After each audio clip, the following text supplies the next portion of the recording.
This is Robert Kraft, and I'm your host on the SNN.Network. And today we are doing a Wall Street View with Mark Tobin from Independent Investment Research. Mark, welcome to the program. Hi, Bobby. Thanks for having me on again. It's great to have you. And I know when we did the podcast, I was speaking to you in South Africa. Where am I speaking to you today? So today on vacation back home here in Ireland, where I'm from originally. So it's definitely a very international segment we're doing together. That's for sure. And then we're talking about Australia. So I got to first say thank you for taking the time from your vacation for doing this. Try and keep it short and sweet so you can get back to it. And to get started right here, let's get your background. How'd you get started in microcaps and focusing in on Australia? Yeah, so I went to university here in Ireland, did a kind of general business degree, then did a master's in economics, and kind of went from there to become what you guys would call a CPA in America, a chartered public accountant. And worked in various kind of financial services firms for a couple of years, and then ended up in Australia and was working for a small specialist small cap manager there.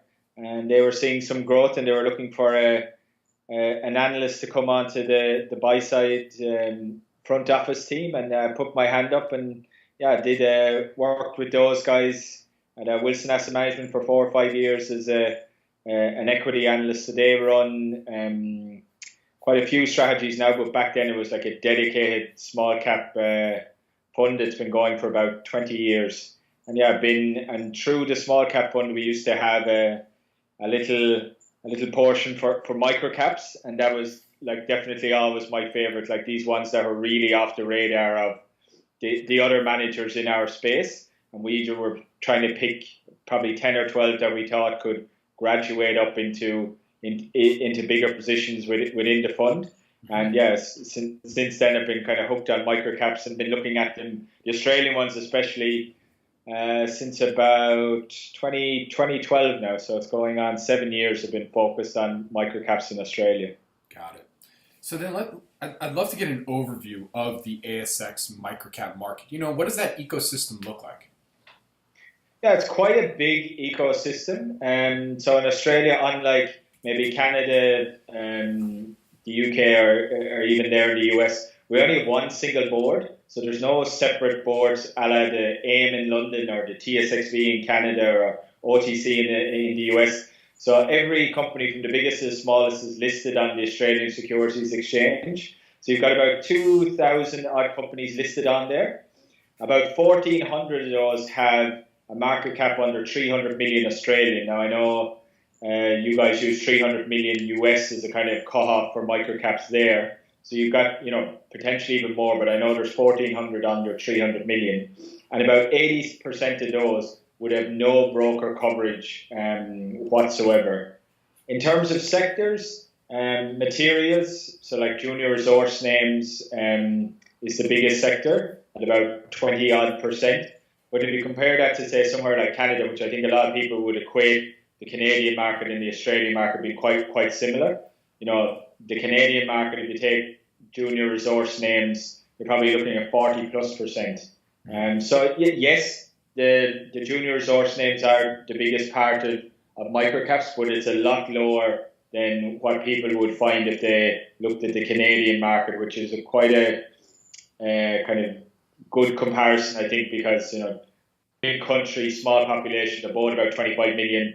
So one of the reasons why I wanted to do this interview with you today is because in the last 2 issues of the magazine, you've contributed a couple articles talking about both opportunities in Australia and then also looking at the non-resource sector in the microcap space in Australia.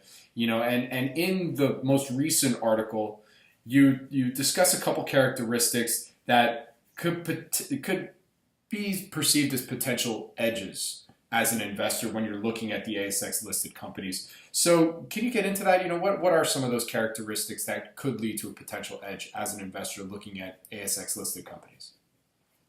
Yeah, I mean, I think, Australia as a global market is off the radar of, kind of most investors. So that's one edge is, you don't have many people kind of looking there in the first place. The second one is, you've got broker coverage declining, from top to bottom. So there's less people covering, especially the microcaps. Some recent research from Goldman Sachs has borne this out. Broker coverage is coming down, and for the companies that can get coverage, the brokers are kind of all herding towards the market darlings. So you've got all these companies, and they might have 3 or 4 analysts covering, but then they're not covering anything else. So you're getting coverage within microcaps, but it's very concentrated on what the perceived market darlings are at the present time. And, a lot of other good names, just because they're not in vogue at the minute, are disappearing. So that information asymmetry is definitely increasing.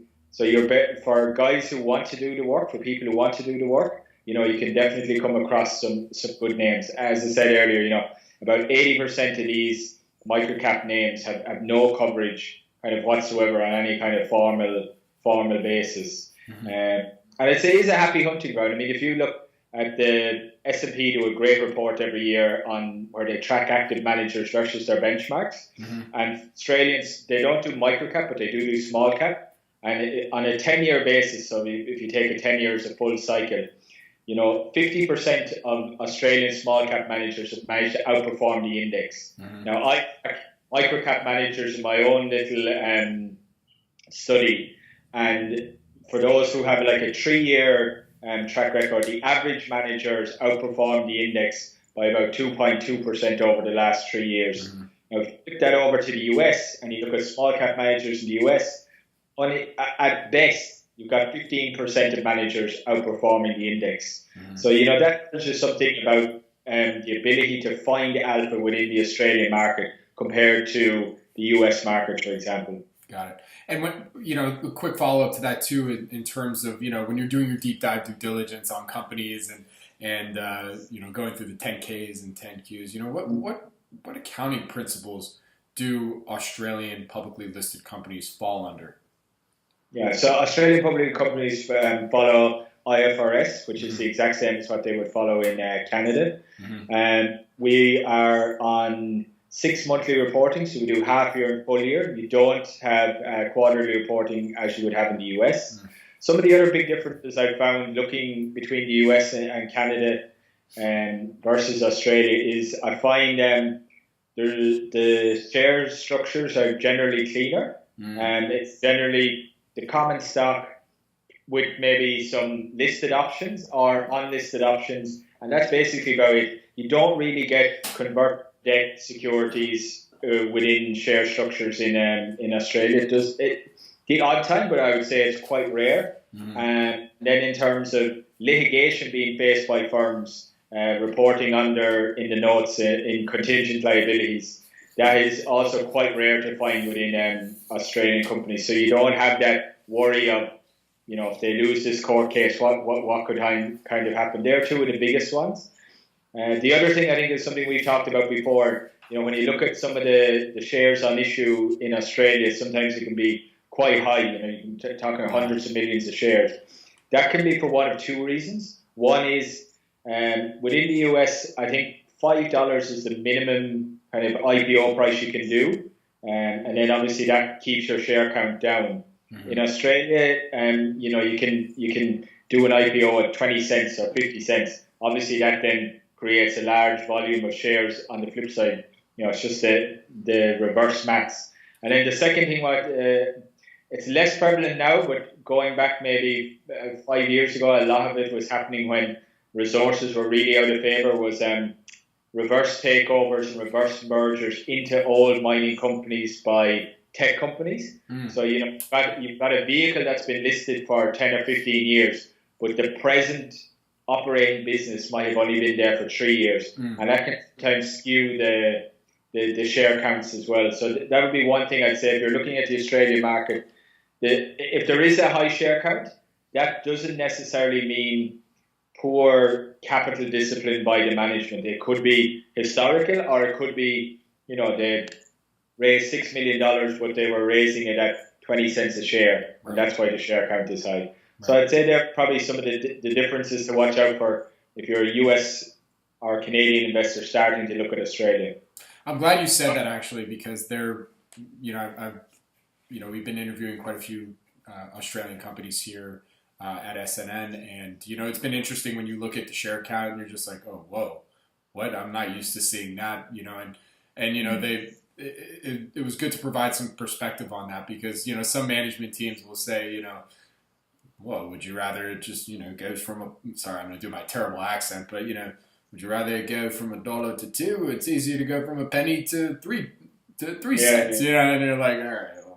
I mean, that we've talked about that. I mean, that does create a lot of volatility in the stocks because you're moving small moves. From $5 to $5.50 is the big move, but from 50 cents to 75 cents is a big move. And then it's 1 cent or half cent trading up and down. Right. So probably daily volatility is probably bigger, but I haven't seen a study that's actually tracked that. But theoretically, it should sound plausible. Gotcha. So I wanted to go back to a topic that you hit on a little bit earlier, and the investment community usually associates Australia with basic materials and mining sector, similar to Canada. Is there an active non-resource microcaps community? For those who are more focused on value and growth investing strategies. No, there's definitely a big non-mining focus within the investment community. Mm-hmm. The microcap managers that I follow, there would only be one who has a dedicated microcap resources fund. The rest of them would be all generalists, mm-hmm. and some would even exclude resources completely, and they would focus on a catch-all term of industrials, which is everything from healthcare to tech to consumer discretionary to maybe a little bit of energy. That's quite a small sector in Australia, the energy sector. But there's definitely a big focus on non-resources by microcap managers in general. Some will have an allocation to it, others will have no allocation whatsoever to it. For example, Wilson Asset Management, where I used to work, they have a dedicated microcap fund now, which has kind of come out of the small cap one. But they don't look at resources at all, and it hasn't hindered their ability to find opportunities either from a value perspective or from a growth perspective. Got it. So then what advice do you have for microcap investors who may start looking at Australian microcaps? I think probably the first thing to do would acquaint yourself with the reporting that we get, because not coming out frequently, I kind of some people off. It's kind of a long time to wait, kind of 6 months if you're used to getting stuff every quarter. So have a look at the reporting that comes out from companies. Secondly, I would say probably Google a couple of microcap funds. Mm-hmm. A lot of them allow you to sign up to their monthly newsletters without being an investor in the fund. Mm-hmm. So that gives you a good sense of how they're seeing the market and some of the names in their portfolio that you can maybe go and look at and say, okay, well, it's worth a professional investor's time to have done some work and included these in the portfolio. That could be a good starting point to find some of the more interesting names in Australia at the present time. Mm-hmm. The other thing I would say to probably look at is, any stocks where they might have a US connection, mm-hmm. That you can kind of get a handle on. Well, maybe I can go visit one of their stores, or maybe I can chat to management teams there. Mm-hmm. And as much as we come into the technological age, people like to get confirmation from their people in the tribe. And there's, in my last article, I touched on, and in the fall issue, I touched on, a lot of companies now in Australia, because it's a small market, have branched out into places like the US, and they've, got underground presence stores or offices or manufacturing facilities in the US where you can go and wear out shoe leather and see what's actually happening on the ground. And it might just be a fact that they're listed in the ASX. So, that's also one, if you want something where you've got a bit of a US or Canadian angle to an ASX listing. Got it. And so, Mark, where can my audience go and find more information about you and independent investment research, as well as your Twitter handles, social media? Put it all out there. So you can find us at independentresearch.com.au. So just to quickly explain what we do, we provide paid for or commissioned research for small and microcap companies here in Australia, and we're looking to cover some other markets in the near future. So any kind of Australian stuff we have there would be similar to the service provided by Zacks research there in the US. You can find me at Wexican1 on Twitter, but you can rest assured it's quite a varied feed, so might have to search through for the microcap stuff. You'll also find me a lot on Livewire in Australia, which is kind of an investment news platform. We also put a lot of our stuff up there. And then, as I said, I've done an article in the spring issue of the MicroCap Review magazine, and previously in the fall issue of the MicroCap magazine. And slightly dated now, but our podcast from, was it this time last year, May last year? 2 years ago. 2 years ago. Yeah. But a lot of the principles, I think, is some of the stuff we talked about in that if you're coming to the Australian market for the first time, it hasn't radically changed. A lot of the principles we talked about in that podcast would probably still hold true today. Perfect. And I don't think you mentioned any names, but just in case you did, do you own any, are you an owner in any of the shares or stocks that you mentioned in this interview? No, not present or current owner of any ASX MicroCap companies. Perfect. Mark, thank you for joining me today. Thanks, Bobby.